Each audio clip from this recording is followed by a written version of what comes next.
শীতের সন্ধ্যেতে পিঠে বা নাস্তা কিছু খেতে ইচ্ছে করলে ঝটপট এটা বানিয়ে নিতে পারেন। এই পিঠেগুলো বানানো ভীষণই সহজ আর খেতে খুবই ভালো হয়। আজ আমি আপনাদের সঙ্গে শেয়ার করব আতপ চাল আর নারকেল দিয়ে অন্যরকম স্বাদের একটি পিঠের রেসিপি। নমস্কার, আমি তাপসী আর আপনারা দেখছেন তাপসীদির হেসেল। চলুন আজকের রেসিপিটা স্টার্ট করা যাক। আজকের পিঠের রেসিপি বানানোর জন্য আমি আগে থেকেই এই ছোট বাটির 1 বাটি আতপ চাল 2 থেকে 3 ঘন্টার জন্য ভিজিয়ে রেখেছিলাম। আর চাল পরিমাণে অনেকটাই বেড়েছে। চালের জল ঝরিয়ে চালটা শুকনো করে নিয়ে এটা একটা মিক্সার জারে দিয়ে দিচ্ছি। এবারে চাল গুঁড়ো করে নেব। যেহেতু এখানে মিক্সার জারটা ছোট, তাই একবারেতে পুরো চালটা গুঁড়ো করতে পারিনি, 2 বার করে চাল দিয়ে গুঁড়ো করে নিয়েছি।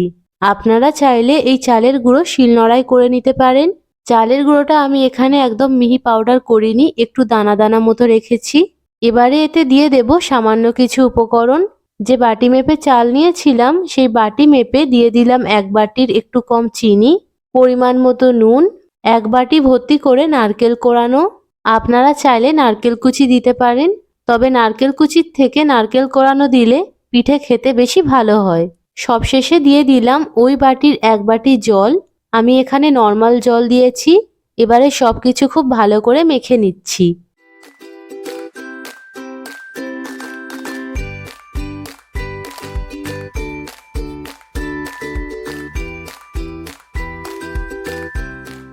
বেশ কিছুক্ষণ ধরে এটা ভালো করে মাখিয়ে নিয়েছি। এবারে এটা 10 মিনিটের জন্য ঢাকা দিয়ে রেস্টে রেখে দেব। 10 মিনিট পরে ঢাকনা খুলে দিলাম। পিঠের জন্য ব্যাটার একদম তৈরি, এতে আর কোনো কিছু দিতে হবে না। আর ব্যাটার দেখে বুঝতে পাচ্ছেন এটা বেশি পাতলা করিনি, একটু ঘন রেখেছি। এবারে পিঠে বানানোর জন্য গ্যাস অন করে একটা ফ্রাই প্যান বসিয়ে দিয়েছি। আর প্যানে অল্প তেল দিয়ে তেলটা পুরো ফ্রাই প্যানে ভালো করে লাগিয়ে দিয়েছি। ফ্রাই প্যান একটু গরম হয়ে এলে 1 চামচ ব্যাটার দিয়ে চামচ দিয়ে এইভাবে একটু সমান করে দিচ্ছি, যাতে পিঠেগুলো গোল গোল হয়। আমি পিঠেগুলো এরকম ছোট ছোট করে বানিয়ে নিচ্ছি। আপনারা চাইলে এর থেকে বড় করে বানিয়ে নিতে পারেন, তবে এরকম ছোট ছোট করে পিঠে বানালে সময়টা কম লাগে আর তাড়াতাড়ি তৈরি হয়ে যায়। গ্যাসের ফ্লেমটা লো থেকে মিডিয়ামের মধ্যে রেখে পিঠেগুলো তৈরি করে নিতে হবে। পিঠেগুলো ফ্রাই প্যানে দেওয়ার পরে প্রায় 2 থেকে 3 মিনিট মতো রেখে দিয়েছিলাম। কালারটা একটু চেঞ্জ হয়ে গিয়েছে। এবারে এক এক করে সব পিঠেগুলো উল্টে দিচ্ছি।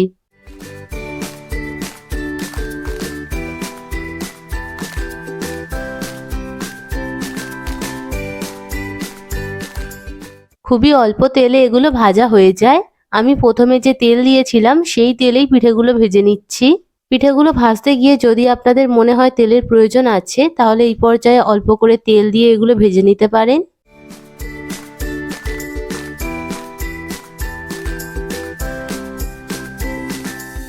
বেশ কয়েকবার উল্টে পাল্টে পিঠেগুলো 2 দিক থেকে লাল করে ভেজে নিয়েছি। আর স্প্যাটুলা দিয়ে এইভাবে একটু চেপে চেপে ভেজে নিচ্ছি, যাতে পিঠেগুলোর ভিতরে কোনো কাঁচা ভাব না থাকে।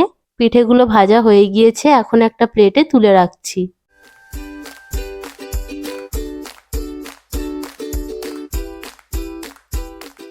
একইভাবে বাকি পিঠেগুলো বানিয়ে নিচ্ছি।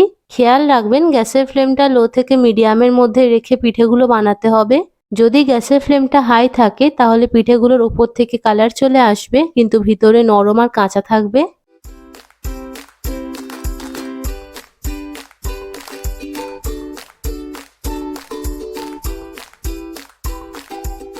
প্রায় 3 মিনিট মতো পর পিঠেগুলো উল্টে দিয়ে স্প্যাটুলা দিয়ে এইভাবে একটু চেপে চেপে দিচ্ছি।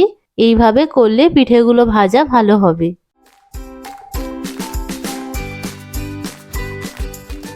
সব পিঠেগুলো উল্টে দেওয়ার পরে আমার মনে হয়েছিল একটু তেলের প্রয়োজন আছে, তাই 1 চামচ মতো তেল দিয়ে দিলাম। এবারে সব পিঠেগুলো 2 দিক থেকে ভালো করে লাল করে ভেজে নেব। পিঠেগুলো বানাতে যেমন তেল কম লাগে, খেতে তেমনই দারুণ হয়।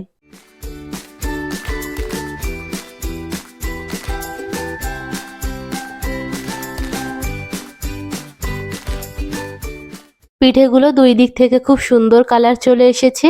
এগুলো ভাজা হয়ে গিয়েছে। এখন এগুলো তুলে নেব। আপনারা দেখলেন কত সহজে আর কত তাড়াতাড়ি পিঠেগুলো তৈরি করে নেওয়া যায়। এগুলো তৈরি করতে বেশি কিছুর দরকার পড়ে না। আতপ চাল আর নারকেল থাকলেই যখন ইচ্ছা তখন পিঠেগুলো তৈরি করে নিতে পারেন।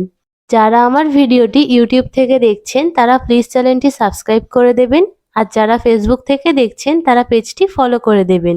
ভিডিওতে একটা লাইক করে দেবেন আর কমেন্ট করে জানাবেন আজকের পিঠের রেসিপি আপনাদের কেমন লাগলো। সবাই ভালো থাকবেন, দেখা হচ্ছে পরের ভিডিওতে।